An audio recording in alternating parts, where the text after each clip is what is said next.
Ellen MacArthur Foundation, 65% of all garment composition globally is plastic derived. So that's like polyesters and other similar ones. So you really see how they are taking such a huge prominent role in the industry. And it's quite difficult to avoid them, right? If you want to buy clothes. What are some tips from you to avoid them? And also some tips to, if you have plastic garments at home, and like with this we mean like polyester or any other synthetic fibers, how can you take care of them to minimize the impact on the environment?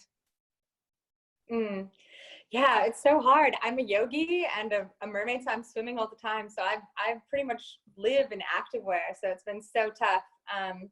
So I've had to wear a lot of recycled stretchy clothes, polyesters.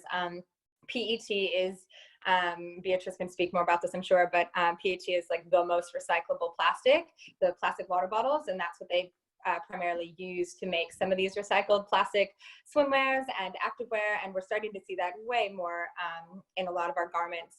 I always try to endorse recycling, definitely, but sometimes we want to be really careful that we don't then rely on it. So instead of, we continue to use all this plastic because we think it's being recycled into our clothing, when we really just need to turn plastics off at the tap and just like really stop all the manufacture and production of plastics.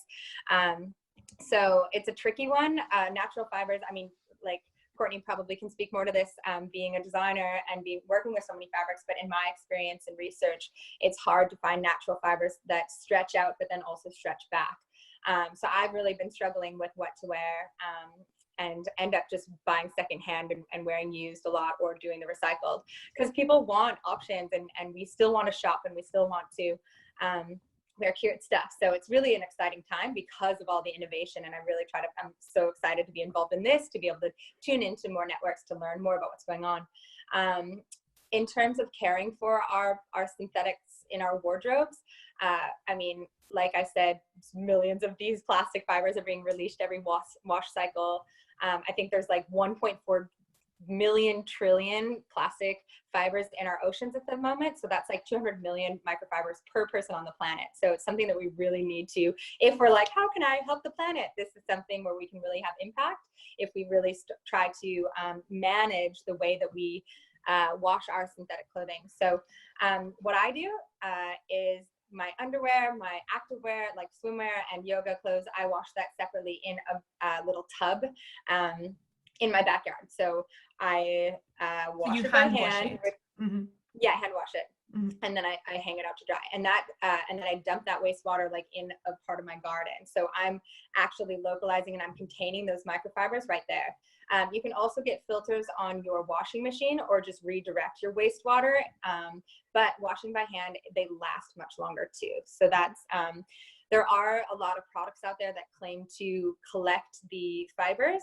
A lot of them are in fact made from plastic, so they're also shedding the plastic bags and some of these balls that are trying to catch these fibers. They're just not very effective, unfortunately. I'm seeing these questions come up. There's a filter called Planet Care that's being tested by Plastic Soup Foundation or the Plastic Health Coalition. They're doing a lot of really great innovation around this. But yeah, it's really important to just care for our plastic synthetic clothing that stretch, and you can wash them by hand. They last way longer too.